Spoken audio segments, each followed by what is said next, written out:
Bismillahirrahmanirrahim.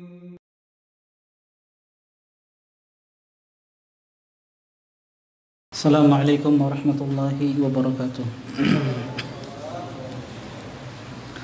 Alhamdulillah. Alhamdulillahi ala ihsani wa syukru lahu ala taufiqihi wa amtinani. Asyhadu an la ilaha illallah wahdahu la syarika lahu ta'ziman li sya'ni. Wa asyhadu anna Muhammadan abduhu wa rasuluhu ad-da'i ila ridwani. Sallallahu alaihi wa ala alihi wa ashabihi wa ikhwanihi amma ba'd.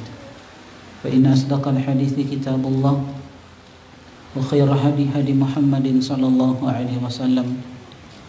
Syarrul umuri muhdatsatuha wa inna kulla muhdatsatin bid'ah wa kulla bid'atin dhalalah wa kulla dhalalatin finnar. Jemaah sekalian, teman-teman ikhwani wa akhwati fillah, hafizani wa hafizakumullah. Alhamdulillah, kembali kita berjumpa di majelis yang mulia untuk kembali kita melanjutkan kajian bulanan kita dari pembahasan kitab Nikah A sampai Z, yang sering kita sampaikan bahwa pembahasan seputar pernikahan adalah pembahasan yang sangat penting untuk kita ketahui. Dan Islam sebagaimana yang kita tahu bersama adalah agama yang sempurna. Semua perkara-perkara yang berkaitan dengan Rabb kita Allah Subhanahu wa taala, yang berkaitan dengan sesama hamba, yang berkaitan dengan makhluk Allah Subhanahu wa taala yang lainnya, itu diberikan perhatian yang sangat besar. Terkhusus di dalam masalah bab pernikahan, sebab ini hubungan antara seorang hamba dengan hamba yang lain, seorang suami dengan istrinya, seorang bapak dengan anak-anaknya. Maka jemaah sekalian, kita bersyukur kepada Allah Subhanahu wa taala, kita masih diberikan kesempatan, kesehatan, sehingga di tempat yang penuh berkah ini, di masjid yang sama-sama kita cintai, Masjid Mantasya, kita bisa duduk di majelis yang mulia ini.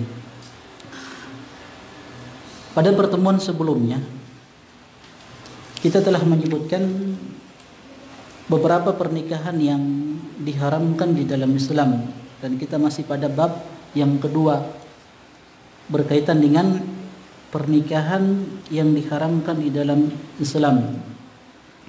Pernikahan yang pertama adalah pernikahan ar-rahd. Ini kita sudah jelaskan ya pada pertemuan sebelumnya, yaitu pernikahan yang dimana beberapa orang, tidak lebih dari 10 orang, mendatangi seorang wanita kemudian bersetubuh dengan wanita tersebut.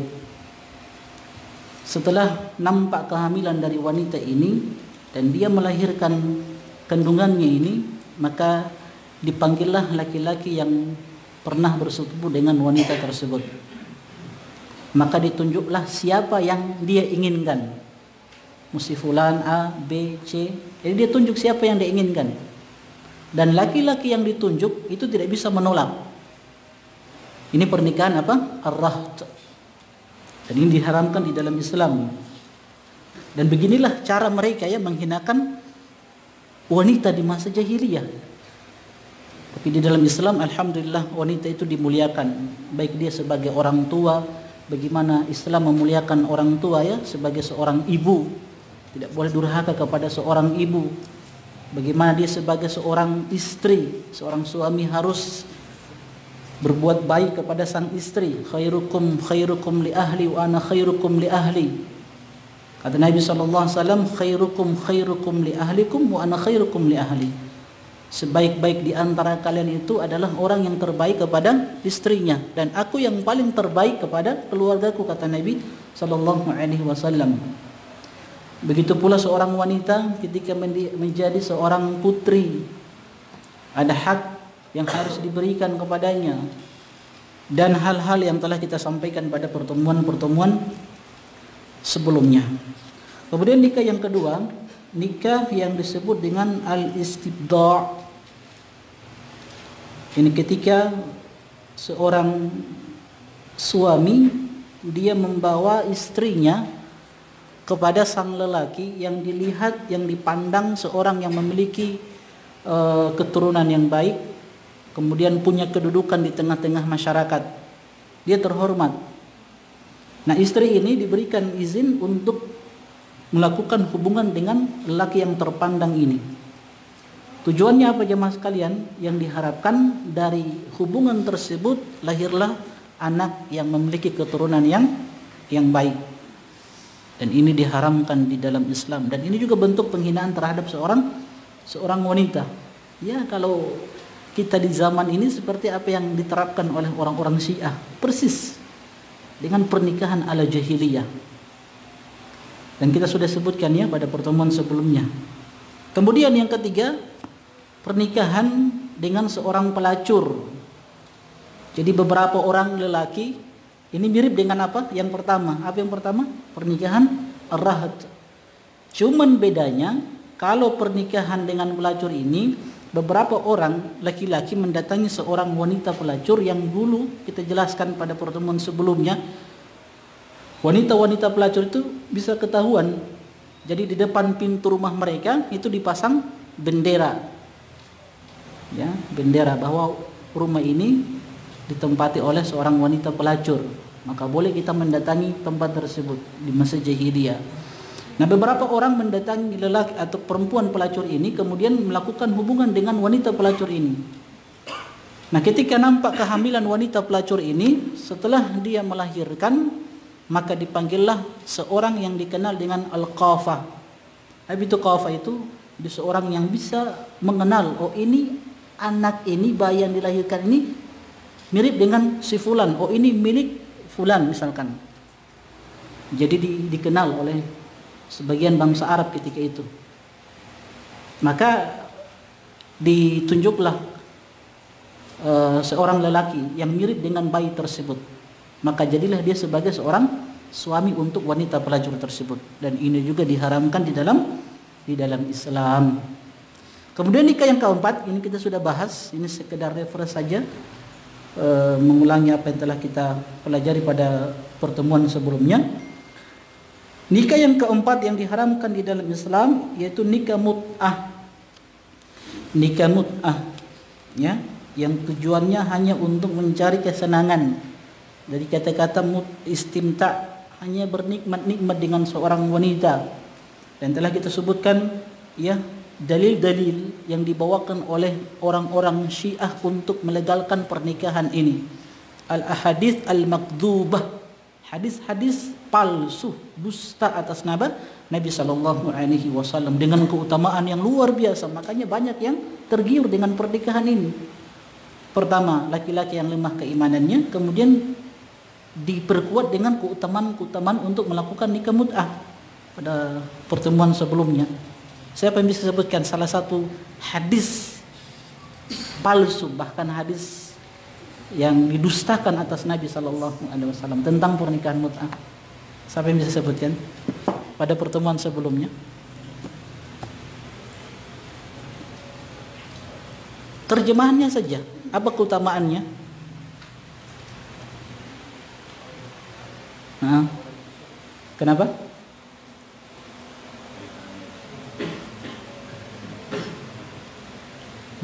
Apa?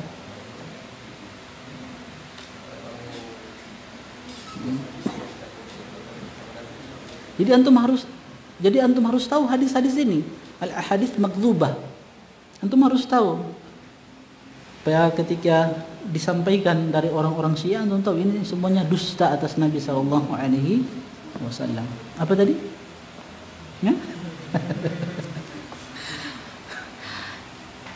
Enggak perlu takut salah, memang ini bukan hadis. Kalau hadis sahih, kita sering katakan au kama qala Nabi sallallahu alaihi wasallam. Kalau antum khawatir untuk menyampaikan redaksi hadis, kalau itu hadis sahih, antum katakan saja kama qala Nabi sallallahu alaihi wasallam. Ya sebagaimana yang dikatakan oleh Nabi sallallahu alaihi wasallam. Secara makna antum sampaikan tidak masalah. Karena jangan sampai kalau kita menyampaikan hadis Nabi yang kita nisbatkan itu kepada Nabi sallallahu alaihi wasallam, dan padahal hadis itu adalah hadis mungkar yang bukan datang dari Nabi, kita kena ancaman hadis Nabi apa?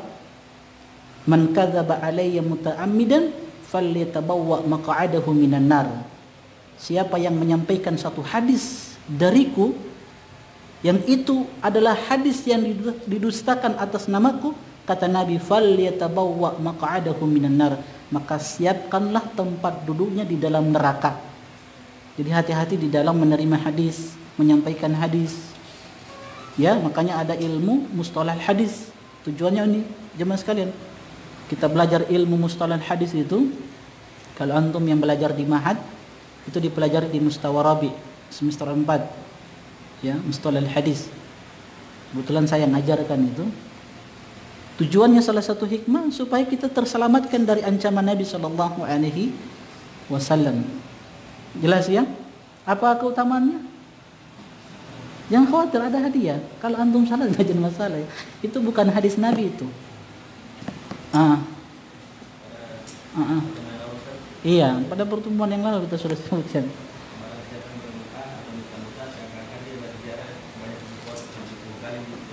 Masya Allah. Baik, ambil ini. Agar pernikahan membawa berkah untuk antum. Adab-adab pengantin baru sebagaimana yang diajarkan oleh Nabi.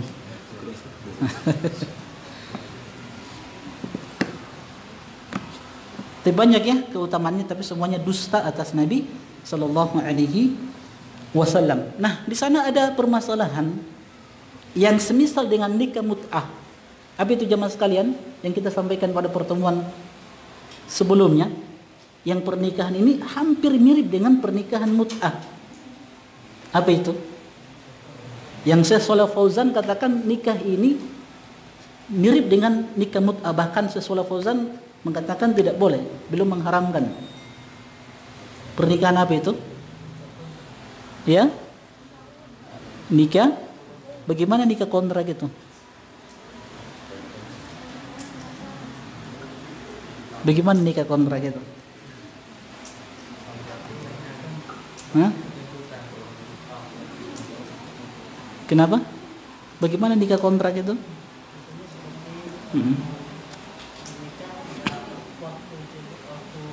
Kontraknya itu saya menikah hanya setahun saja. Di rumah kontrakan. Itu nikah mut'ah. Apa jemaah sekalian? Yang kita sudah bahas kemarin, kita bawakan fatwanya Syekh Shalih Fauzan.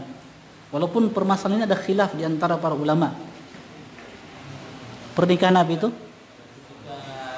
Bermukim di suatu negeri. Iya, betul. Apa itu? Nikah apa itu? Boleh bawakan contohnya? Bagaimana contohnya? Ketika salah seorang bermukim di suatu negeri, Iya. lantas kemudian dia tidak bisa menahan syahwatnya. Oke. Lalu dia berkeinginan untuk melampiaskan syahwat, maka salah satu jalan keluar itu dengan cara nikah. Nikah apa? Nikah apa itu namanya?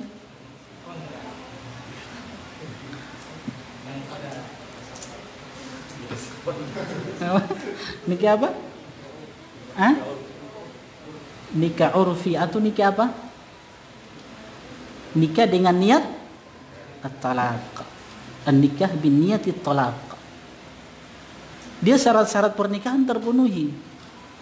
Cuman dia ada niat di dalam hatinya, yang niat itu tidak diungkapkan kepada sang perempuan. Kalau diungkapkan itu kepada sang perempuan, ana mau nikahi anti, tapi tahun depan ana mau ceraikan, itu mut'ah. Jelas? Ini tidak disampaikan kepada sang perempuan, dirahasiakan. Jelas? Apa? Astaga. Makanya kita pelajari. Dirahasiakan. Tadi contohnya disampaikan oleh akh tadi. Dia misalkan belajar di satu negeri sangat jauh dari tempat dia bermukim, jauh dari teman-teman yang soleh. Apalagi dia belajar di negeri yang memang negeri rusak, banyak kemaksiatan. Jadi mau tidak mau, daripada dia jatuh pada perbuatan yang diharamkan, yaitu perbuatan zina, maka dia menikah dengan seorang wanita, entah itu wanita Nasrani atau wanita Yahudi atau Muslimah. Jelas? Jadi nanti akan datang pembahasan insyaallah apa hukum menikahi seorang wanita Nasrani atau wanita Yahudiyah. Baik. Jadi dengan niat apa? Nanti setelah anak selesai kuliah, anak ceraikan dia. Nah, ini ada khilaf. Shalih Fauzan mengatakan ini haram, persis dengan mut'ah. Jelas ya? Tapi pendapat ulama yang lain membolehkan selama dia terpenuhi apa? Syarat-syaratnya. Ya, selama terpenuhi syarat-syaratnya. Baik. Kemudian jemaah sekalian, di sana ada masalah pernikahan juga yang disebut dengan nikahul misyar. Antum baru dengarin ya? Nikahul misyar.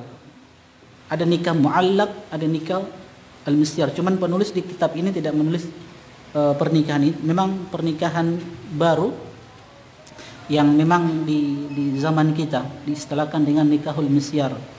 Apa itu nikahul misyar jamaah sekalian? Jadi seorang wanita yang menikah dengan seorang pria dan wanita ini menggugurkan sebagian hak-hak dia. Dan ini biasanya terjadi di negara-negara yang sudah maju. Ya, negara-negara yang sudah berkembang.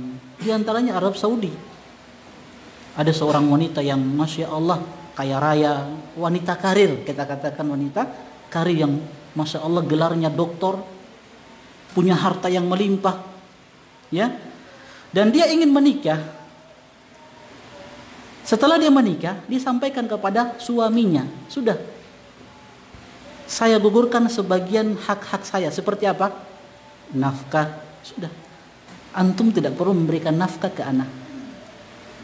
Atau misalkan dia menjadi istri yang kedua, misalkan dia jadi istri yang kedua, dia katakan kepada suaminya, sudah, antum mau datang ke anak ke rumah, mau sebulan sekali tidak jadi masalah. Yang penting antum hadir dan memberikan kehangatan pada aku.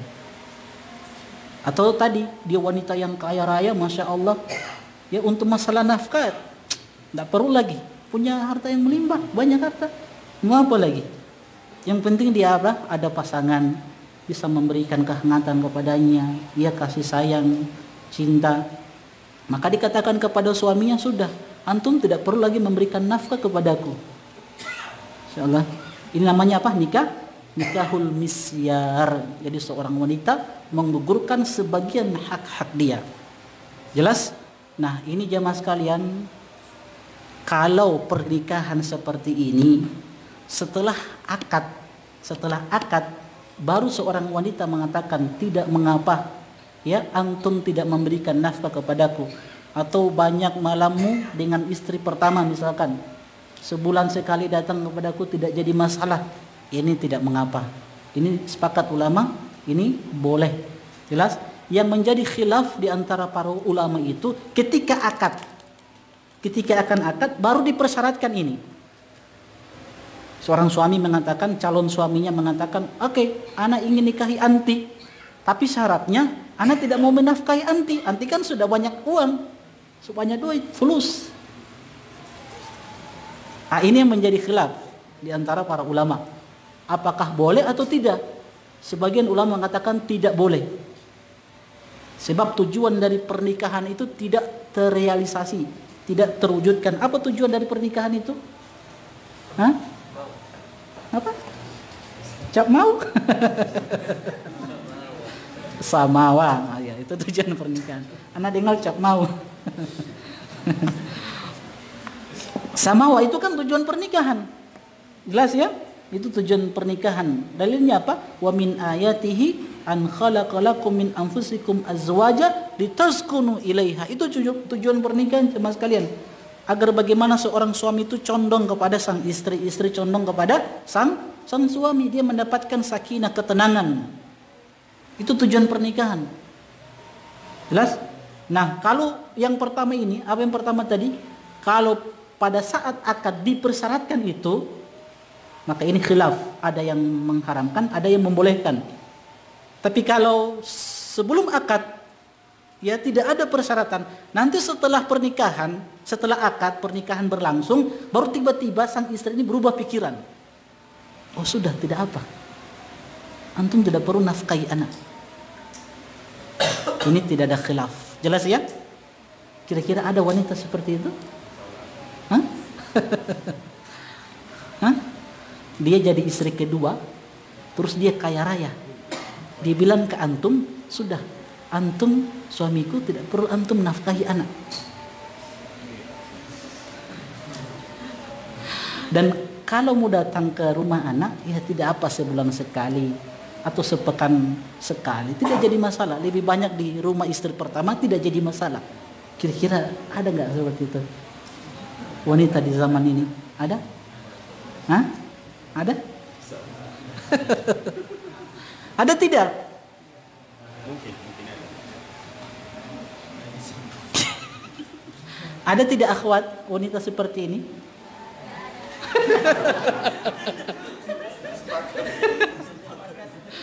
Sepakat ya, tidak ada khilaf ya. Tadi kita katakan ini biasanya di negara-negara yang berkembang, negara-negara maju yang wanita-wanita mereka yang Masya Allah. Ada sebagian wanita, dia inginnya dengan orang tua. Kalaupun menikah cuman sekedar bagaimana dia mendapatkan itu tadi kehangatan. Jelas untuk masalah nafkah dia tidak peduli. Dia sudah punya fulus, mau apa? Masalah berbagi waktu dia tidak terlalu peduli itu. Ini nikah apa namanya jemaah sekalian? Nikahul misyar. Misyar, mim, sin, ya, alif, ra, misyar. Nikahul misyar. Jelas ya, bisa digambarkan permasalahannya ya? Ya. Kalau setelah akad tidak ada persyaratan, ya, tiba-tiba wanita itu berubah pikiran, dia jatuhkan sebagian hak-hak dia, maka ini tidak ada khilaf, boleh. Yang jadi khilaf itu apa jemaah sekalian? Pada awal ya pernikahan, pada akad suami langsung memberikan syarat. Taib, anti kan suka sama anda kan? Ana mau nikahi anti, tapi itu mungkin jatah pembagian malam ana lebih banyak pada 01. Anti mungkin sebulan sekali. Terus kata wanita nih, iya, la ba'as, tidak apa-apa. Nah, ini ada khilaf ya? Ada khilaf. Jelas ya? Ada khilaf. Ada yang membolehkan, ada yang tidak membolehkan. Jelas? Itu nikahul misyar. Taib. Jemaah sekalian, ikhwani wa akhwati fillah rahimani wa rahimakumullah. Kemudian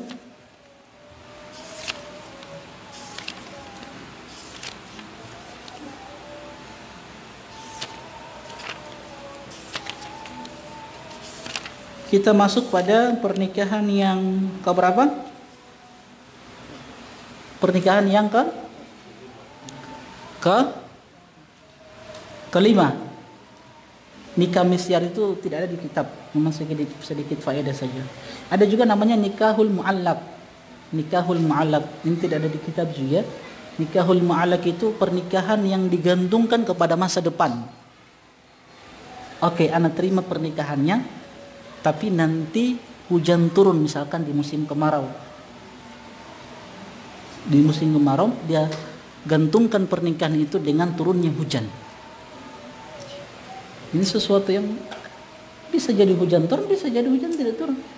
Dia sah nanti ketika hujan turun karena digantungkan dengan waktu yang akan terjadi. Seperti turunnya hujan di musim kemarau. Ya, namanya nikah mu'allaq yang digantungkan. Taib, nikah sigar yang kelima di halaman 54. Teman-teman yang punya buku, buka halaman 54. Taib. Jadi jemaah sekalian, nikahul misyar sekali lagi apa? Kita sepakat diperbolehkan, ya, nikahul misyar. Antum cari akhwat seperti ini, masya Allah. Tapi jangan cari di Gorontalo, tidak ada di Gorontalo. Atau mungkin di kota-kota besar ya, Jakarta atau yang jelas kota-kota besar mungkin ada. Kalau Gorontalo mungkin tidak ada ya, jelas tidak. Tadi sepakat mereka akhwat. Nikahu sigar. Shigar, shin, ghain, alif, ra, shigar. Apa itu nikah shigar? Penulis mengatakan yaitu wali menikahkan gadis yang diurusnya kepada seorang pria dengan syarat dia menikahkannya pula dengan gadis yang diurusnya. Nafi' berkata, shigor ialah seorang laki-laki menikahi putri laki-laki lainnya dan dia pun menikahkannya dengan putrinya tanpa mahar. Atau seorang laki-laki menikahi saudara perempuan laki-laki lainnya lalu dia menikahkannya pula dengan saudara perempuannya tanpa mahar. An-Nawawi berkata, kita sebutkan dulu ya ucapan-ucapan para ulama. An-Nawawi rahimahullahu taala mengatakan di dalam kitab Aunul Ma'bud Syarah Sunan Abi Dawud, beliau katakan para ulama bersepakat bahwa pernikahan ini terlarang, nikahu shigar. Ya, kemudian penulis membawakan dalil-dalilnya. Nah, jemaah sekalian, jadi nikahu shigar ini berangkat dari sebuah hadis yang diriwayatkan oleh Imam Abu Dawud rahimahullahu taala, begitu juga Imam Ahmad. Syekh Albani mengatakan bahwa hadis ini hasan. Annal Abbas bin Abdullah ibn Abbas angkah Abdurrahman bin Hakam ibnatahu wa angkahahu Abdurrahman ibnatahu wa kana ja'ala sidaqan fakataba Muawiyah ila Marwan ya'muruhu bitafriq bainahuma wa qala fi kitabihi hadha shigar alladhi naha anhu Rasulullah sallallahu alaihi wasallam. Ini dalil pelarangan tentang nikah shigar. Dan ini terjadi di masa sahabat Nabi sallallahu alaihi wasallam. Jadi shigar itu seorang laki-laki menikahkan putrinya atau saudari perempuannya dengan seorang laki-laki dengan syarat laki-laki yang akan dinikahkan dengan putrinya atau saudari perempuannya itu menikahkan dengan orang ini, menikahkan putrinya atau saudari perempuannya dengan laki-laki ini yang akan menikahkan dengan putrinya atau saudari perempuannya. Bisa ya? Siapa nama antum? Pado misalkan.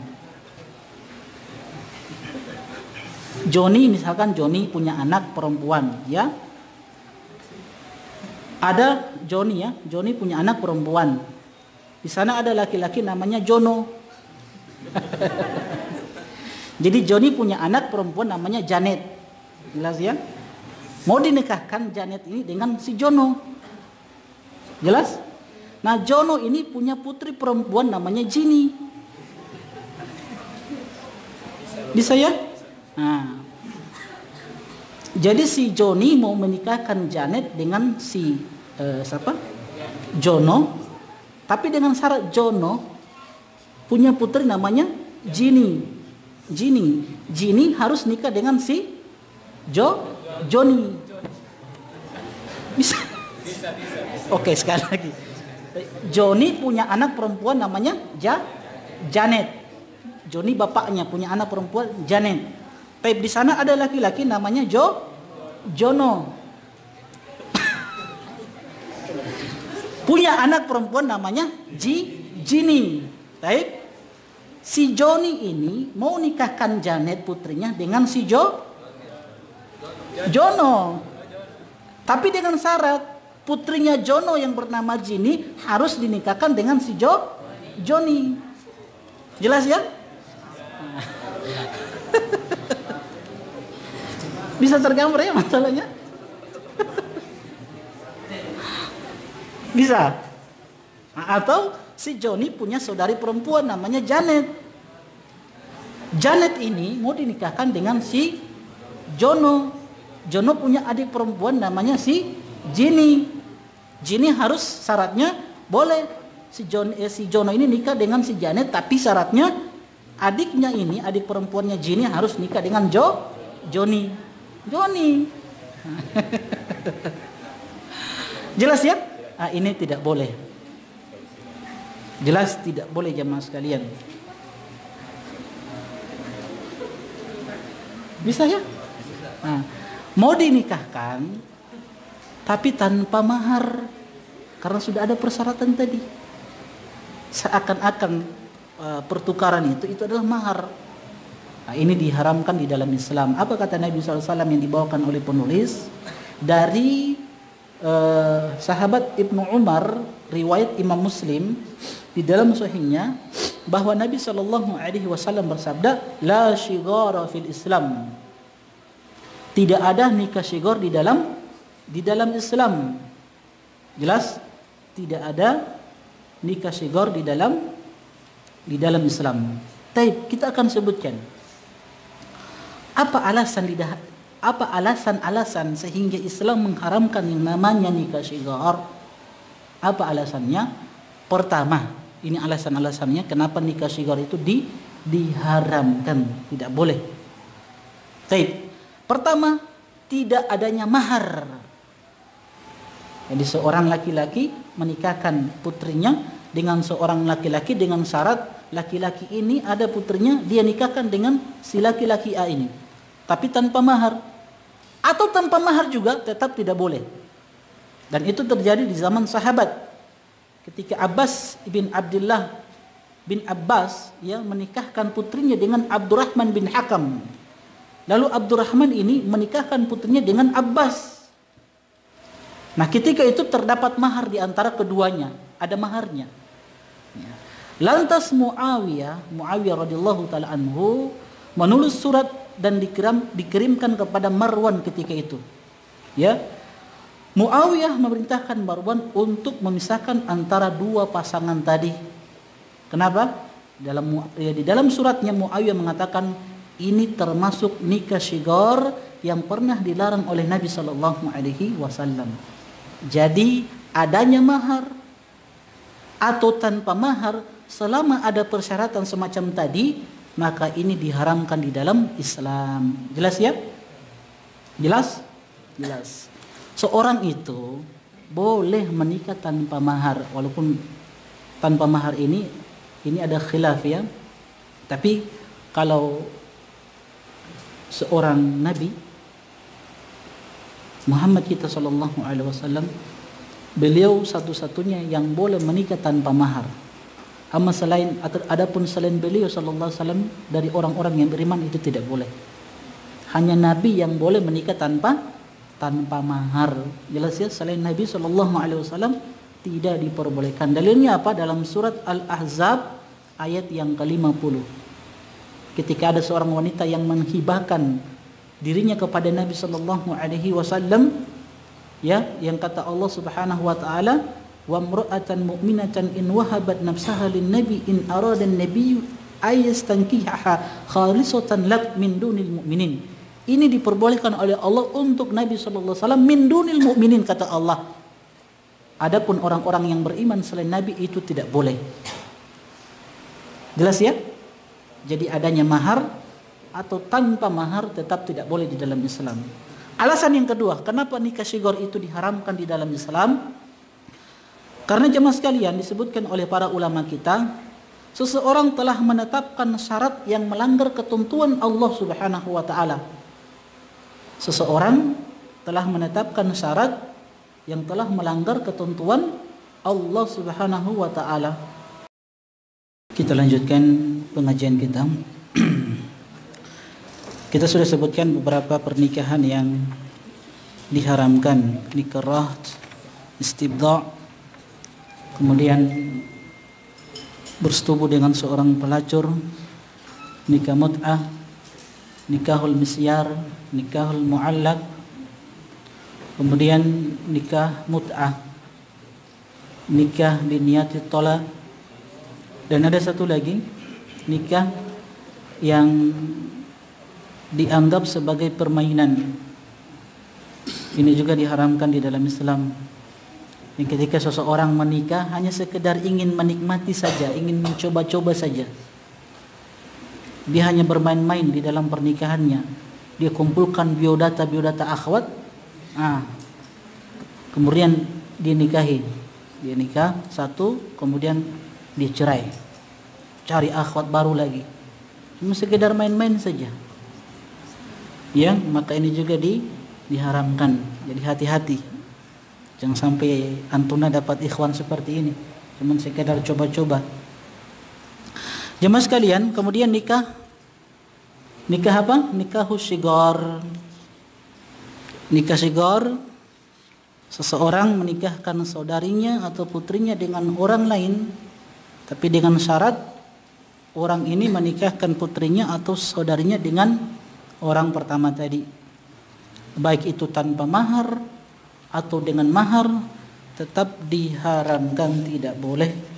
Sebab Nabi SAW mengharamkannya. Kata Nabi, la shigara fil Islam, tidak ada nikah shigar, kata Nabi SAW, di dalam Islam. Nah, kemudian tadi kita sebutkan beberapa alasan para ulama mengharamkan yang namanya nikah shigar. Tadi yang pertama, karena dalam pernikahan ini tanpa mahar. Kemudian yang kedua, karena seseorang telah menetapkan persyaratan yang melanggar ketentuan Allah Subhanahu wa taala. Dan di dalam hadis Nabi SAW menyebutkan riwayat Bukhari rahimahullahu taala dan Imam Muslim rahimahullahu taala, kata Nabi SAW, ma balu unasin yashtarituna syurutan laysat fi kitabillah. Kenapa ada satu kaum yang mempersyaratkan beberapa persyaratan laysat fi kitabillah, yang tidak ditetapkan di dalam Al-Quran. Maksudnya tidak ada ketetapan ketentuan dari Allah Subhanahu wa taala yang bukan hukum Allah. Hadis ini asbabul wurudnya, jemaah sekalian, ada seorang budak datang kepada ibunda Aisyah radhiyallahu taala anha. Nah, budak ini mengatakan kepada ibunda Aisyah, budak ini sudah melakukan kesepakatan dengan majikannya. Dia ingin membebaskan dirinya, tapi dengan syarat apa itu? Dia bayar 10 uqiyah kepada majikannya, dan setiap bulan dibayar 1 uqiyah. Jelas? Nah, budak ini ketika melapor kepada ibunda Aisyah radhiyallahu taala anha, dia inginkan bahwa yang membebaskan dia adalah ibunda Aisyah radhiyallahu taala anha. Kata ibunda Aisyah, boleh, anak akan bayarkan, tapi walanya itu kepadaku, milikku. Jadi walanya bukan kepada majikannya. Antum tahu wala? Ada istilah maula, yang mantan budak itu istilahnya maula. Nah, wala itu maksudnya kalau sang budak ini meninggal dan punya harta warisan, jadi milik warisan harta yang ditinggalkan itu milik orang yang membebaskan dia. Jelas, itu namanya wala. Jadi kalau seorang budak ingin membebaskan dirinya dengan cara dia bayar dirinya kepada majikan, namanya mukatabah. Maka kata ibunda Aisyah, "Taib, kalau begitu walanya milik saya." Walanya milik saya. Nah, dikabarkan kepada majikannya. Ternyata ini sampai kepada Nabi SAW. Maka Nabi SAW mengatakan, ma balu unasin yashtarituna syuratan laysat fi kitabillah. Kenapa ada satu kaum yang memberikan persyaratan-persyaratan laysat fi kitabillah, yang tidak ada pada hukum Allah Subhanahu wa taala. Man ishtarata syurutan laysa fi kitabillah falaysa lahu wa in syarata mi'ata marrah.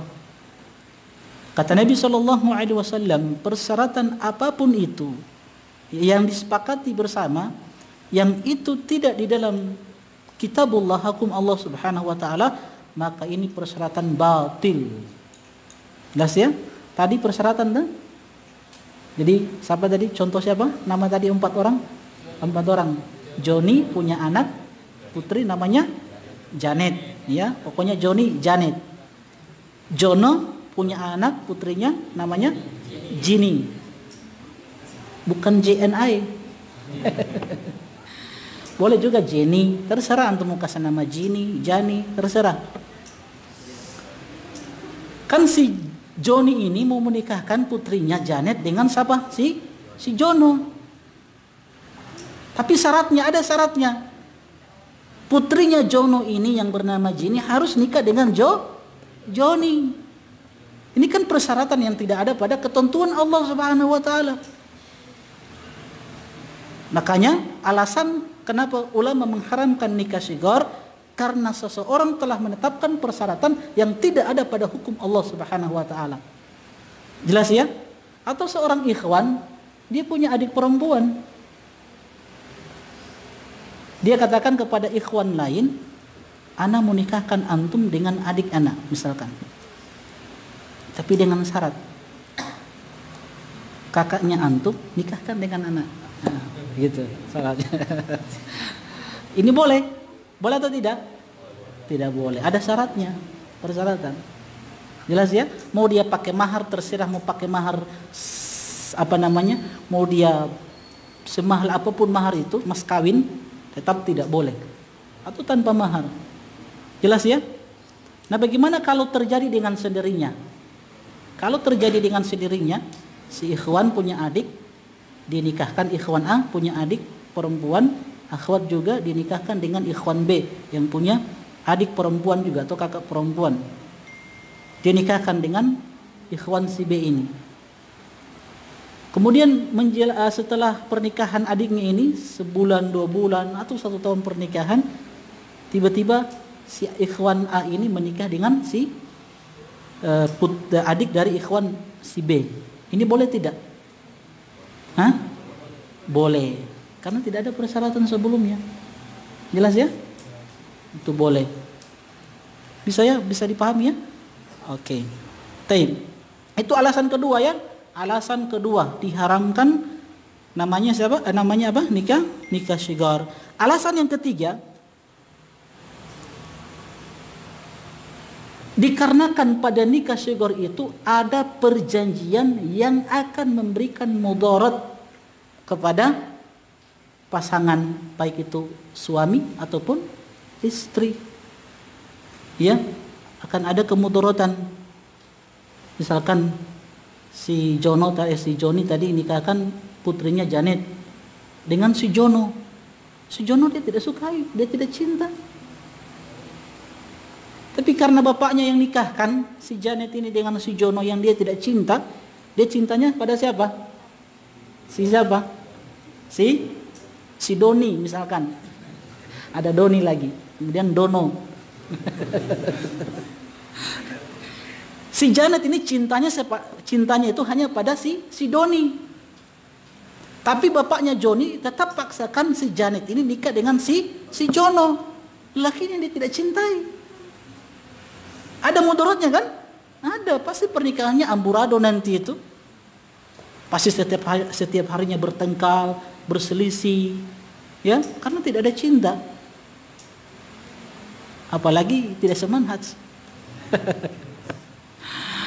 Nikah dengan yang tidak semanhat kan, nanti jadi amburadul pernikahan itu, rumah tangga jemaah sekalian. Bisa dipahami ya? Ada kemudaratan. Ya, imma dia tidak terwujud yang menjadi tujuan pernikahan itu, maksud dari pernikahan yang tadi untuk mendapatkan ketenangan, ya, dan yang lainnya itu nanti berkaitan dengan anak-anaknya nanti lagi, ya, anak-anaknya, ya, hartanya nanti. Yang jelas ada kemudaratan. Dan di dalam sebuah hadis riwayat Bukhari disebutkan dari sahabiyah, ya, Khansa binti Khidam Al-Ansariyah radhiyallahu taala anha. Beliau pernah mengatakan, anna abaha zawwajaha wa hiya sayyibun fakarihat. Jadi Khansa ini dia seorang wanita yang sudah ditinggalkan oleh seorang suami, jadi wanita janda. Tiba-tiba dinikahkan oleh bapaknya dengan seorang laki-laki. Fakarihat, yang laki-laki ini dia tidak cintai, dia tidak sukai laki-laki ini. Tetap dipaksa Khansa ini untuk menikahi laki-laki tersebut karena pilihan bapaknya. Kadang ada memang bapak-bapak yang masya Allah punya perhatian dengan anaknya, niatnya baik kan begitu. Dipingin anaknya itu misalkan dia pilih suami laki-laki yang dilihat dari sisi materi saja, dia punya pekerjaan, punya harta, dari keluarga yang baik-baik, insya Allah ya. Cuman kadang agamanya kurang bagus. Tapi bapaknya ini menikahkan putrinya ini karena alasan ini, dengan alasan supaya kalau anaknya nikah dengan laki-laki ini nanti hidupnya mapan, tidak miskin. Tapi sisi lain dia tidak perhatikan. Jelas ya? Ada seperti itu. Jadi fakarihat, Khansa ini tidak suka dengan laki-laki tersebut. Fa'atatin Nabiy sallallahu alaihi wasallam faradda nikahaha. Maka apa yang dilakukan oleh Khansa? Dia datang kepada Nabi sallallahu alaihi wasallam, dia adukan apa yang diperlakukan oleh bapaknya kepada beliau radhiyallahu taala anha. Maka Nabi sallallahu alaihi wasallam faradda nikahaha, Nabi membatalkan pernikahannya.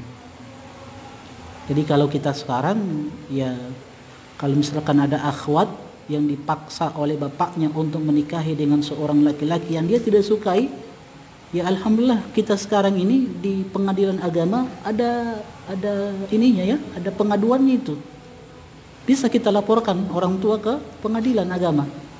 Jadi itu diperbolehkan dalam hukum negara kita. Nanti hakim akan mengundang orang tua, nanti akan ditanyakan alasan-alasan perempuan menolaknya dan kenapa orang tua memaksa sang perempuan ini akhwat untuk menikah dengan seorang lelaki yang dia tidak cintai. Boleh. Jadi ambil jalur hukum, jangan lari dari rumah.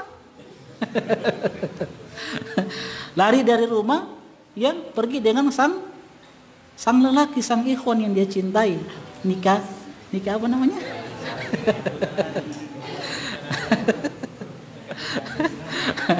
Nikah sambil lari ya. Ya, ini untuk akhwat. Kadang ada pertanyaan seperti itu. Jadi silakan antum ambil jalur hukum dan itu diperbolehkan di dalam negara kita. Ambil. Nanti hakim akan mengambil hak kewalian dari sang bapak. Kalau memang dilihat itu memudaratkan sang putri, sang anak perempuan. Karena itu tujuan pernikahan itu harus terwujud, litaskunu ilaiha. Jadi kalau antum mau nikah harus terwujud ini. Sama dengan antum mau poligami. Kalau antum mau poligami harus terwujud ini, litaskunu ilaiha. Kalau satu kita bahagia, harusnya kalau dua lebih bahagia. Kan begitu. Tapi kalau nikah yang kedua kalinya tidak ada kebahagiaan, kadang takut dengan istri, sudah akad tapi belum berani sampaikan. Nah, tidak ada kebahagiaan, tidak terwujud maksud dari pernikahan, ya. Makanya salah satu hal yang tidak bagus dari pernikahan siri itu, ya, tidak bagus dari pernikahan siri tadi, tidak terwujud tujuan dari pernikahan, ya. Ya silakan kalau antum mau coba ya silakan. Mau minta maaf atau minta izin ya. Yang jelas kalau minta izin sulit, minta maaf mudah. Silakan coba saja. Tapi anak insya Allah berusaha untuk minta izin.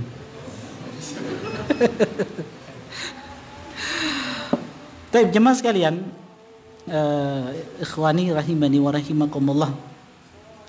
Jadi alasan keberapa? Alasan ketiga, ya. Alasan ketiga dikarenakan ada perjanjian persyaratan yang memudaratkan pasangan, entah itu laki-laki atau entah itu perempuan. Ya bagi laki-laki mungkin kalau dia sudah cinta perempuannya kan, tapi perempuannya tiba-tiba ditinggalkan laki-laki karena dia tidak suka, mau apa? Akhirnya laki-lakinya, suaminya ini yang ditinggalkan galau, stres, bunuh diri. Kan ada begitu, ada begitu. Kalau dia sudah cinta ke istri, kemudian istri tinggalkan, akhirnya dia ambil jalan pintas menuju neraka, bukan surga. Ada ya kita dengar, ada yang masih tunangan, pacaran, tiba-tiba dia putuskan, sang perempuan putuskan sang lelaki ini, dia gantung diri. Ada, terjadi di Gorontalo. Udah lama ya, mungkin setahun yang lalu ya, sudah ada setahun nggak? Terjadi. Iya, dia bunuh diri. Baru pacaran ini, bunuh diri, gantung diri dia di sebuah pohon. Yang jelas bukan pohon apa yang sekarang ini, pohon yang lagi heboh. Bukan, pohon apa sekarang yang lagi heboh ini, lagi viral ini, sering datangi. Pohon cinta ya. Ada sekarang kan pohon yang viral sekarang. Mas antum tidak tahu? Jangan tawadu antum lah. Sering pohon yang didatangi sama pasangan muda-mudi. Bukan pohon beringin, Bukan pohon beringin. Kalau pohon beringin biasanya identik dengan yang aneh-aneh.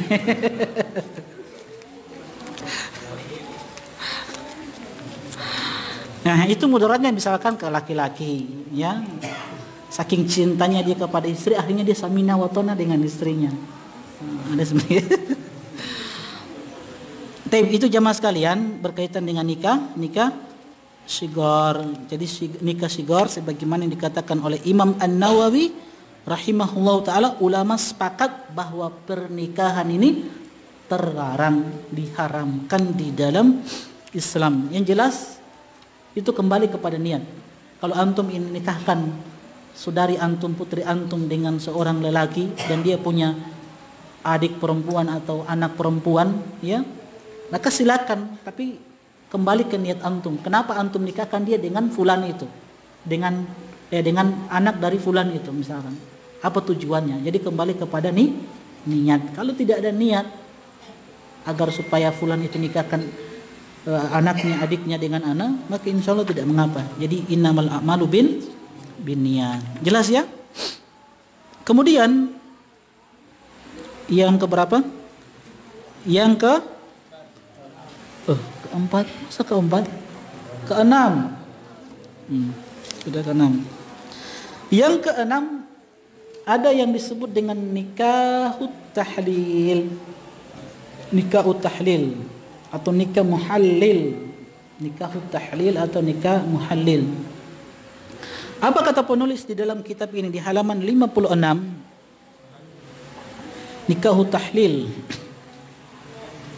Tahlil, ya, dari kata halala yuhallilu, ha lam halala, tasdid di huruf lam, tasdid, halala yuhallilu tahlil, bukan pakai ha.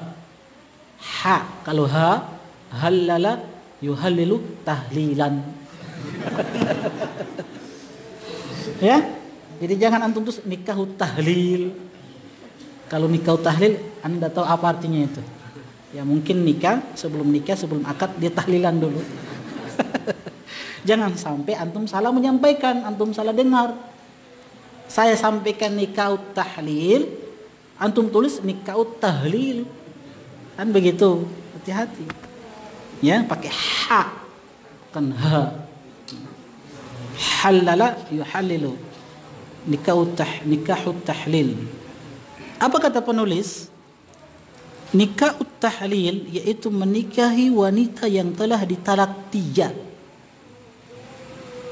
Sekali lagi, yaitu menikahi wanita yang telah ditalak 3 setelah berakhirnya masa iddahnya. Kemudian menceraikannya kembali untuk diberikan kepada suaminya yang pertama. Jelas? Ini adalah salah satu dosa besar. Dia merupakan kabiratun min kabair. Salah satu dosa besar, tidak boleh. Nah, dan perbuatan keji yang Allah Subhanahu wa taala melarangnya dan melaknat pelakunya. Allah dan Rasulnya melaknat pelakunya. Jadi jemaah sekalian, kita perlu tahu hal-hal atau amalan-amalan yang menyebabkan seseorang itu dilaknat. Ada satu kitab sangat bagus, buku kecil dia. Disebutkan di kitab ini tentang amalan-amalan yang mendatangkan laknat kepada seorang hamba. Saya berencana di bulan Ramadan saya ingin kaji kitab kecil ini. Jadi penulis bawakan ayat-ayat hadis-hadis Nabi SAW yang berkaitan dengan amalan-amalan yang bisa mendatangkan laknat Allah dan Rasulnya SAW. Nah, di antaranya nikah sigar. Kan banyak amalan-amalan yang bisa mendatangkan laknat Allah. Ya, di antaranya apa jemaah sekalian? Perbuatan kesyirikan. Seseorang yang menyembelih kepada selain Allah Subhanahu wa taala. La'anallahu man dzabaha lillah. Yang kata Nabi, Allah itu melaknat orang yang menyembelih selain Allah Subhanahu, untuk selain Allah Subhanahu wa taala. Dia sembelih misalkan untuk laut, untuk sebuah pohon, gunung, dengan tujuan misalkan pohon ini memberikan kebaikan untuk mereka, dengan tujuan ya laut ini memberikan kebaikan untuk mereka. Ini kesyirikan, tidak boleh, dilaknat oleh Allah dan Rasulnya sallallahu alaihi wasallam. Kemudian juga apa? Amalan yang bisa mendatangkan laknat itu durhaka kepada kedua orang tua. Nanti insya Allah ada pembahasan tersendiri insya Allah. Jadi kata penulis, nikah at-tahlil ini adalah salah satu pernikahan yang dilaknat oleh Allah Subhanahu wa taala dan Rasulnya sallallahu alaihi wasallam berdasarkan apa yang diriwayatkan dari Rasulullah sallallahu alaihi wasallam mengenai hal itu, di mana Rasulullah sallallahu alaihi wasallam yang dikatakan oleh Abdullah bin Mas'ud, la'ana Rasulullah sallallahu alaihi wasallam al-muhallil wal muhallal lahu. Nabi itu, kata Abdullah bin Mas'ud, melaknat al-muhallil dan muhallal lahu. Kita gambarkan. Tadi Jono Joni, sekarang Dono Doni. Supaya tidak bingung antum. Si Doni punya seorang istri yang bernama siapa ya cocoknya? Dini. Oke. Baik, Doni punya istri namanya Dini. Ingat-ingat ya, Doni punya istri namanya Dini. Masya Allah, istrinya baik di awal-awal pernikahan, bahkan sebelum menikah itu Masya Allah dia tampakkan kebaikan-kebaikan dia. Setelah nikah kelihatan sifat aslinya. Ya, begitu juga suami. Sebelum menikah Masya Allah rajin menghadiri majelis ilmu, semangat dia duduk paling terdepan. Tapi tujuannya apa? Hanya ingin mengambil perhatian dari seorang akhwat.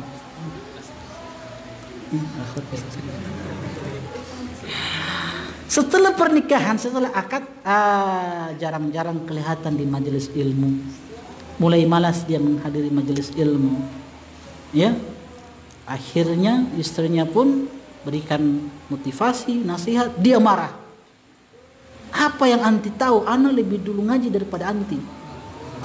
Sudah mulai di dalam rumah tangga sudah mulai, ya.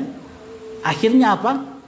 Karena sang istri ini kuat membantah, ya, kuat bajalo-jalo sama suami, akhirnya suami bilang, anti tolik, saya ceraikan anti. Dia ceraikan. Masa iddah, akhirnya dia tidak rujuk. Ya, selesai masa iddah. Dia boleh rujuk? Hah? Boleh rujuk tidak? Siapa mau jawab? Dengan dalilnya. Siapa mau jawab? Kita pada pertemuan yang lalu kita sudah sebutkan di sana ada talak. Kan talak terbagi dua kan? Yang kita sudah sebutkan di pertemuan sebelumnya. Apa itu?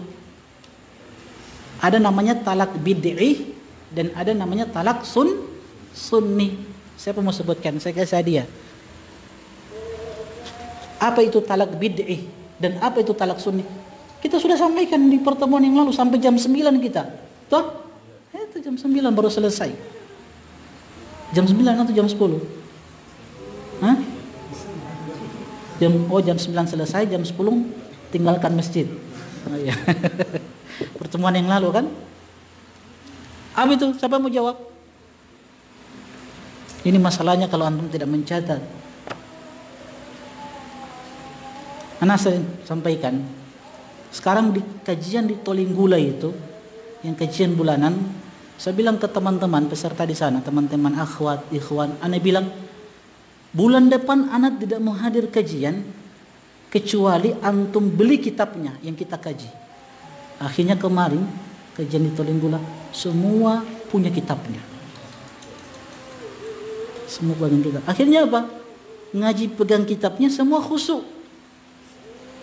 Iya, semua khusyuk, serius. Jadi kita baca, kalau ada kalimat-kalimat yang perlu dijelaskan, kita jelaskan. Kan enak, belajar kan seperti itu. Antum datang sini mau belajar apa? Mau ilmu atau cuma sekedar lihat retorika ustadz? Kalau cuma retorika anak tidak bagus. Lebih antum pulang. Kalau cuma ingin antum datang sini mau tertawa, terbahak-bahak, tidak ada pelawak di sini. Antum undang pelawak sana. Di sini majelis ilmu kan begitu. Kan ada sebagian orang kan cuman, yang penting ustadznya bagus, lucu, ya, kita bahagia, gembira, senang. Kan begitu. Tidak ada ilmu yang didapat. Nah, siapa yang bisa sebutkan? Apa itu talak bid'i? Apa itu talak sunni? Kita sudah sampaikan. pada pertemuan yang lalu. Siapa mau jawab? Mungkin dari akhwat mau jawab?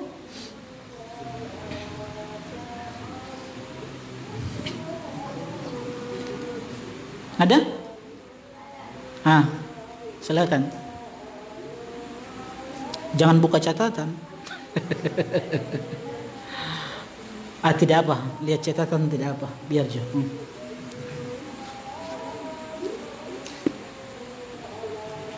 Antum tahu kajiannya Ustaz Tausikal ya? Ya, Ustaz Tausikal? Itu Masya Allah ya, anak pinginnya seperti itu ya. Masya Allah semua jamaah itu punya bukunya. Jadi enak belajar. Jadi pulang dapat ilmu. Minimal kitab-kitab kecil begini yang kita miliki, kalau memang tidak bisa baca di rumah, baca di majelis ilmu. Suruh kaji sama Ustadz orang sama-sama mau baca kitab ini supaya selesai. Nah, tunggu, antum minta izin sama akhwat. Apa jawabannya? Apa itu talak bid'i? Apa itu talak sunni?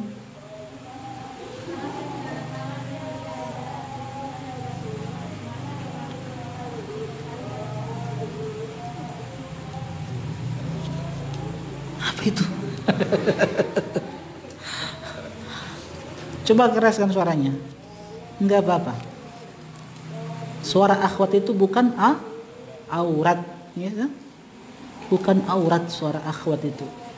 Jelas, cuman yang dilarang itu jangan terlalu mendayu-dayu, ya. Punya kalau terima teleponnya ikhwan, jangan mendayu-dayu. Assalamualaikum. Harus keras. Kalau ikhwan menelpon misalkan teman panitia ada keperluan, kalau ikhwan menelpon assalamualaikum, harus jawab waalaikumsalam. Jangan mendayu-dayu, nanti ikhwannya terfitnah. Ya. Bisa juga zaman sekalian dengan japrian itu terfitnah. Bisa. Toh? Bisa kan? Dengan japriannya terfitnah kan? Bisa? Antum alami?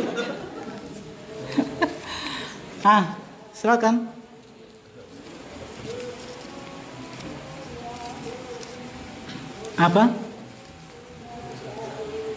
Apa talak bid'i itu? Taib, enggak ada ya? Oke, antum jawab. Antum buka Google itu. Oh, buka Google. Kalau buka catatan boleh. Jangan buka Google. Antum ada mencatat? Oke, apa itu yang antum catat? Sementara haid, ditarak dalam satu majelis ditarak 3 kali. Atau kemudian ditarak setelah haid kemudian digauli. Masya Allah. Itu bid'ih. Talak sunni. Dalam keadaan sujud. Terus yang kedua, ada 2 itu. Baik. At-talaqul bid'i itu dari kata-kata bid'ah. Jadi talak yang menyelisihi tuntunan Nabi sallallahu alaihi wasallam, makanya disebut talak bid'i. Dari kata-kata bid'ah, sesuatu yang menyelisihi tuntunan Nabi sallallahu alaihi wasallam. Nah, talak bid'i itu ada 3. Pertama, seorang suami yang mentalak istrinya dalam keadaan haid itu tidak boleh. Cuman apakah dia jatuh talak atau tidak itu ada khilaf. Jelas ya? Cuma yang jelas ini dilarang, tidak boleh. Namanya talak bid'i. Talak bid'ah namanya. Jelas ya? Jadi tidak boleh seorang suami mentalak istrinya dalam keadaan haid. Kemudian yang kedua, mentalak seorang wanita yang suci setelah dia gauli. Jadi istrinya selesai haid, suci kan? Ya, baru dia gauli. Setelah dia gauli, baru dia talak. Itu tidak boleh. Jelas ya? Kemudian yang ketiga, seorang suami yang mentalak istrinya 3 kali dalam satu majelis. Antum paham talak 3 dalam satu majelis? Misalkan dia dalam keadaan marah, dia katakan anti tolik, anti tolik, anti tolik, anti saya ceraikan, anti saya ceraikan, anti saya ceraikan, langsung 3 kali. Ini juga disebut dengan talak bid'i, tidak boleh. Jelas ya? Yang sunni itu bagaimana? Maksudnya yang sunnahnya bagaimana? Mentalak istri dalam keadaan suci sebelum digauli. Jelas ya? Jadi setelah dia suci tidak digauli, baru boleh, silakan antum mau talak, silakan. Kemudian yang kedua, mentalak istri dalam keadaan dia hamil, itu boleh. Jelas ya? Itu kita sudah sampaikan kemarin di pertemuan yang lalu. Nah, taib, kita berbicara tentang siapa tadi? Doni dan Dini. Jadi akhirnya setelah nikah terlihat sifat asli dari si Dini dan si Doni. Terlihat. Akhirnya si Doni ini dia katakan kepada si Dini, sudah anti talik, saya ceraikan. Masa iddah selesai, dia tidak rujuk. Jelas ya? Nah, akhirnya ada keinginan untuk rujuk. Boleh tidak? Boleh? Boleh rujuk? Hah? Tidak boleh rujuk? Hah? Harus ada apa? Kita bicara talak satu ini. Masih talak satu. Boleh? Boleh. Kita bicara talak satu ini. Antum langsung talak 3. Aduh, jangan dulu, talak 1 dulu. Baik. Kalau dia mau rujuk, apa yang dilakukan? Hah? Apa yang dilakukan kalau dia mau rujuk setelah masa iddah selesai? Apa? Akad baru, sebagaimana dia pertama kali melamar istrinya, dengan maharnya, ya, dengan dutunya. Jelas ya, dengan akad baru, ada maharnya, ada syarat-syaratnya, ada walinya. Jelas? Taib, sudah, akhirnya mereka menikah kembali. Sudah talak 1 jatuh. At-talaqu marratan. Talak itu cuma dua kali. Fa imsakum bi ma'rufin au tasrihun bi ihsan. Jadi kalau antum mau tahan dia, antum merujuk, itu bagus. Au tasrihun bi ihsan. Kalau antum mau lepaskan dia, antum menceraikan, ceraikan dengan cara baik-baik. Kalaupun pisah, jangan saling menyebutkan aib, tidak boleh. Wala tansaw fadla bainakum, kata Allah. Jangan kalian lupakan ya kebaikan yang kalian miliki, kebaikan suami, kebaikan istri. Jangan lupakan itu walaupun sudah pisah. Jelas ya? Jadi kalau sudah pisah, jangan fitnah laki-lakinya, suaminya, dan jangan juga fitnah si istrinya. Jelas? Kalau pisah baik-baik, kata Allah, au tasrihun bi ihsan. Lihat, Islam ini agama yang sempurna. Tidak sebagaimana agama-agama lain. Yang namanya cerai itu sesuatu yang diharamkan di dalam agama-agama selain Islam. Tidak boleh. Makanya dalam, misalkan di Eropa sana, di negara-negara yang mayoritas orang-orang kafir, ya negara-negara kafir, kan dalam pernikahan mereka itu kan namanya cerai kan tidak boleh, haram hukumnya. Apapun yang terjadi, tidak boleh cerai, haram. Tidak boleh. Makanya mereka tidak mau nikah. Kalau nikah itu, kalau mereka nikah, artinya mereka telah mengubur cinta mereka. Jadi lebih baik kumpul kebo. Iya, makanya antum lihat kan ada pemain bola yang dia punya anak sudah besar tapi belum nikah. Ada kan pemain bola itu, antum tahu toh? Jangan pura-pura tidak tahu. Antum tahu kan? Ada pemain bola yang terkenal, anaknya sudah besar kan? Ya, itu sudah nikah nggak dengan istrinya itu, dengan perempuannya itu? Belum kan? Baru sebatas kumpul kebo saja. Karena kalau sudah nikah, sudah mengubur cinta, tidak boleh pisah, tidak boleh cerai.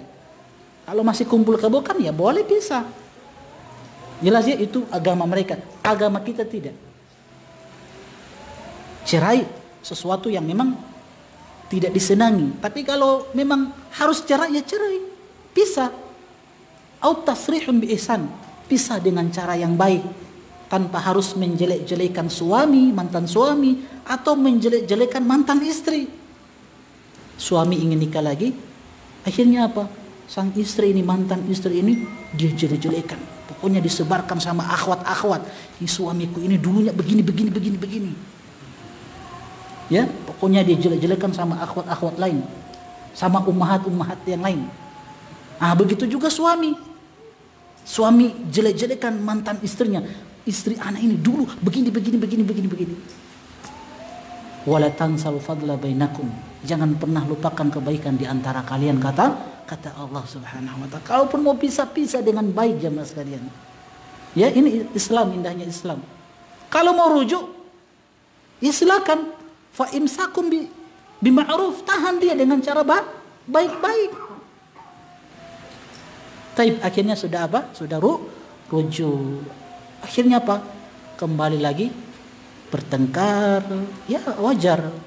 Namanya keluarga itu, sekuat apapun keimanan mereka pasti ada namanya percecokan. Ya sudah sunnatullah itu jamaah sekalian. Sudah ketetapan dari Allah itu. Jangan anggap, antum jangan kira rumah tangga ustadz-ustadz itu tidak ada permasalahan. Ya, tidak ada perselisihan, percecokan ada. Cuman kan tidak viral toh. Ya, tidak, ustadznya tidak posting di Facebook, tidak curhat di Facebook, istrinya tidak curhat di Facebook. Ada masalah di dalam rumah tangganya, cuman diselesaikan dalam rumah. Pokoknya masalah itu habis dalam rumah, tidak keluar rumah. Begitu. Jadi kalau ada masalah, selesaikan dalam rumah, jangan bawa-bawa di luar rumah. Ada masalah. Kemudian akhirnya sang suami, si siapa tadi? Si Doni, diceraikan lagi siapa? Si Dini. Anti tolik. Saya ceraikan anti. Pulang anti ke rumah orang tua. Marah dia. Tidak boleh juga begitu. Jangan usir dia dari rumah. Dia masih istri antum. Karena masa iddah itu dia masih istri antum. Cuma yang dilarang itu apa? Ya, yang dilarang itu berhubungan antum antum raba-raba, itu tidak boleh. Ya, di masa iddah dia masih istri, menyentuh masih boleh, yang dilarang meraba-raba tidak boleh. Antum cuma sekedar raba-raba tapi tidak ada niat untuk rujuk, itu tidak boleh. Kecuali antum raba-raba dia, kemudian antum katakan saya mau rujuk sama anti, langsung antum Bisa dipahami ya? Oke. Itu masa iddah ya, antum harus tahu itu hukum-hukum. Kalau di masa iddah dia masih istri antum, makanya tidak boleh istri itu dikeluarkan dari rumah, tidak boleh. Dia masih status sebagai istri, cuman tadi yang tidak boleh itu yang tadi. Jelas ya, dipahami ya? Tapi akhirnya apa? Masa iddah ini dia tidak rujuk. Dia tidak rujuk. Jelas? Setelah masa iddah selesai, akhirnya berubah pikiran. Dia mau rujuk. Bagaimana caranya kalau mau rujuk? Mukain ulang. Masih talak dua ini. Dengan mahar baru, ya, akad baru, sama yang pertama tadi. Oke, sudah. Dia jalani lagi kehidupan rumah tangga. Jelas ya? Kemudian berjalan, ada masalah lagi. Ini sudah puncaknya lagi ini. Akhirnya si Doni katakan kepada si Dini, anti tolik. Saya ceraikan anti. Sudah talak berapa? 3. Ada masa iddah?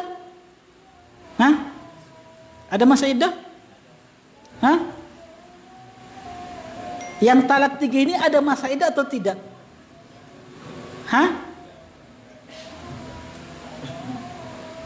Coba mana yang katakan ada masa iddahnya?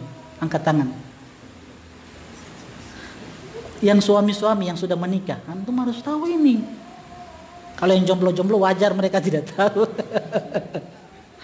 Tapi bukan berarti yang jomblo-jomblo ini, jomblowati juga harus tahu hukum-hukum seperti ini. Nah, talak 3 ada masa iddah atau tidak? Coba angkat tangan yang bilang ada masa iddahnya. Taib. Yang bilang tidak ada masa iddah angkat tangan. Jadi antum ambil pendapat yang mana ini?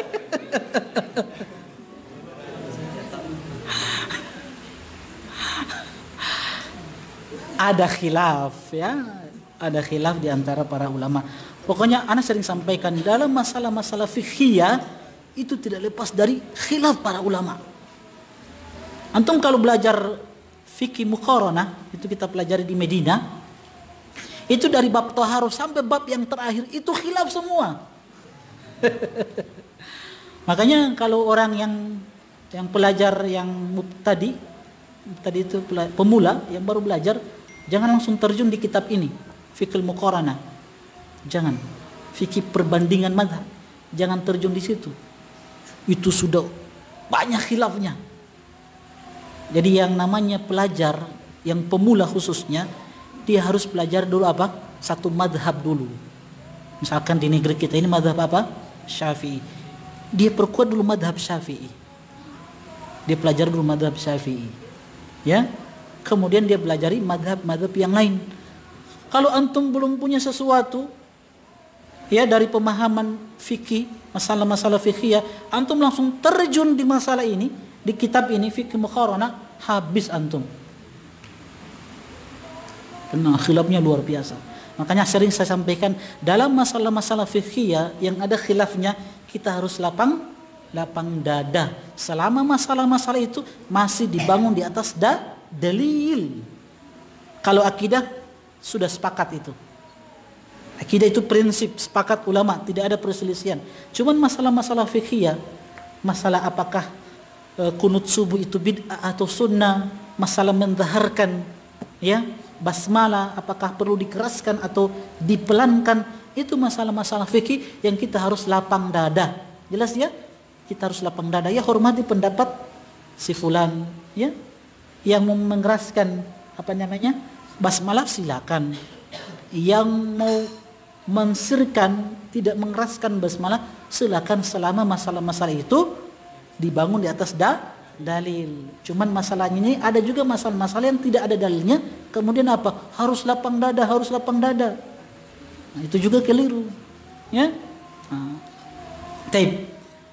Jadi kita kembali ke masalah tadi, masalah apa? Masa iddah.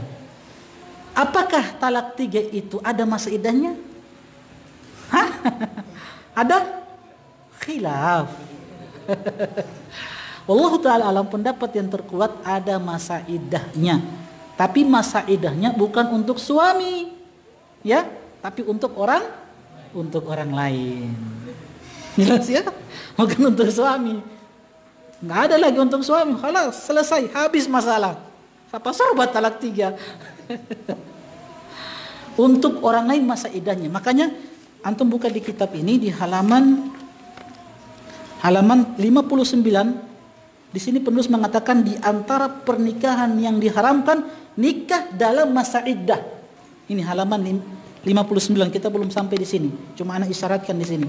Antum buka halaman 59, di sini penulis mengatakan dan di antara pernikahan yang diharamkan nikah dalam masa iddah. Jelas ya? Nikah dalam masa iddah. Wanita yang masih dalam masa iddahnya, maka laki-laki lain tidak boleh melamar dia.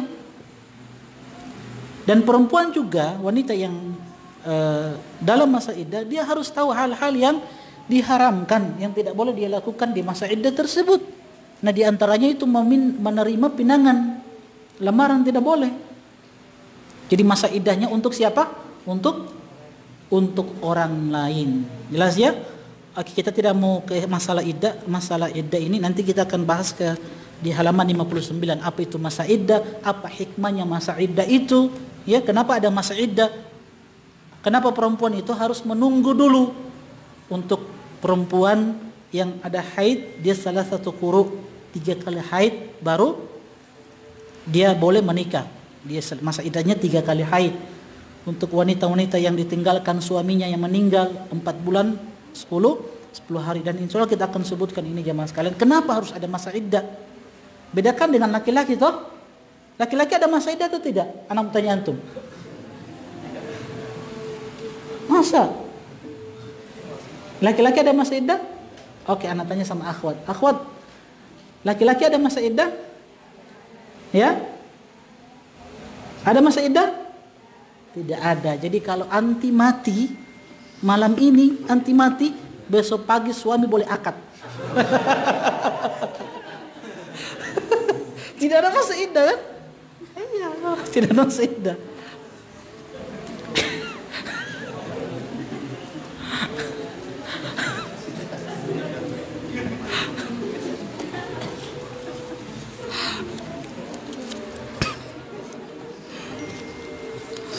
Ya sebagaimana Imam Ahmad kan, Imam Ahmad itu istrinya meninggal, itu keesokan harinya Imam Ahmad langsung menikah. Kita sudah pernah sampaikan itu. Imam Ahmad langsung menikah besoknya. Apa alasan Imam Ahmad ketika ditanyakan kenapa engkau langsung menikah? Apa jawaban beliau? Beliau tidak inginkan satu malam yang terlewati itu tanpa ada pendamping. Insya Allah. Antum jomblo bertahun-tahun. Antum lewati malam-malam demi malam, antum lewati hujan deras.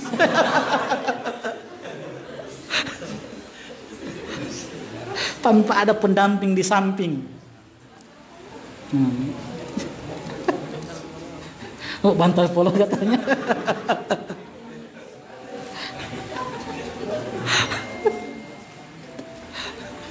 Tapi bisa 8:30 ini. Mau lanjut? Lanjut ya? Mau lanjut ini 8:30 ini?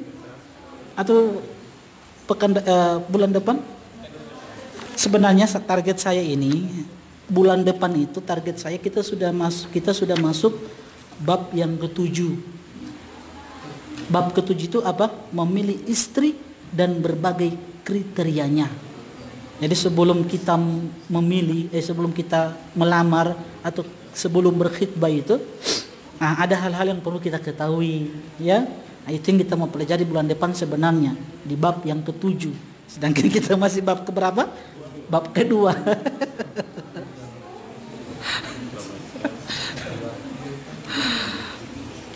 Untuk bab 3 itu yang kita akan percepat saja, wanita yang ana sebenarnya mau angkat al-muharraman, wanita-wanita yang diharamkan untuk dinikahi. Itu target malam ini harus selesai. Karena berkaitan dengan mahram, ada wanita-wanita yang tidak boleh dinikahi kan? Disebabkan entah itu disebabkan karena nasab, disebabkan karena musaharah, disebabkan karena roda'ah, persusuan, atau disebabkan karena apa? Karena ihtiram. Tahu ihtiram? Ihtiram itu dihormati. Kalau nasab sudah, antum sudah tahu nasab ya, satu rahim dengan kita. Kemudian musaharah. Musaharah itu disebabkan pernikahan. Jadi ada wanita-wanita yang diharamkan karena sebabnya pernikahan. Ada sebabnya karena nasab, ada sebabnya karena musaharah, ada sebabnya karena apa? Karena rodoah. Apa itu rodoah? Persusuan. Ada yang namanya ihtiram. Apa ihtiram? Wanita-wanita yang dihormati, yang tidak boleh kita nikahi. Siapa mereka? Saya kasih hadiah. Angkat tangan, angkat tangan. Hah? Hah? Iya, Ummul Mukminin, istri-istri Nabi sallallahu alaihi wasallam. Masya Allah, mumtaz. Antum maunya apa? Yang poligami atau? Ya, namanya al-ihtiram. Wanita-wanita yang dihormati. Siapa mereka? Istri-istri Nabi sallallahu alaihi wasallam. Itu kan tidak bisa dinikahi kan sama orang-orang beriman. Wa azwajuhu ummahatuhum, kata Allah, dan istri-istri Nabi sallallahu alaihi wasallam adalah ummahatuhum, ibunya orang-orang yang beriman. Jadi sebagai bentuk penghormatan kita kepada mereka, maka tidak boleh kita nikahi istri-istri Nabi sallallahu alaihi wasallam. Jadi ada mahram yang itu litta'bid, selamanya terlarang. Ada yang muaqqat, yang dia sementara dilarang. Ya, nanti kita akan jelaskan itu. Sebenarnya itu target anak sebenarnya, tapi kita dibatasi oleh waktu. Kita selesaikan dulu nikah apa ini? Nikah apa? Tahlil. Mau lanjut atau tidak ini? Atau bulan depannya saja? Mau lanjut? Terserah antum. Antum mau lanjut sampai jam 10 tidak jadi masalah. Akhwat mau lanjut? Oke, sudah akhwat bilang tidak lanjut. Ya, insyaallah bulan depannya. Kita tutup dengan doa kafaratul majelis. Subhanakallahumma bihamdik, asyhadu an la ilaha illa anta, astaghfiruka wa atubu ilaik. Assalamualaikum warahmatullahi wabarakatuh.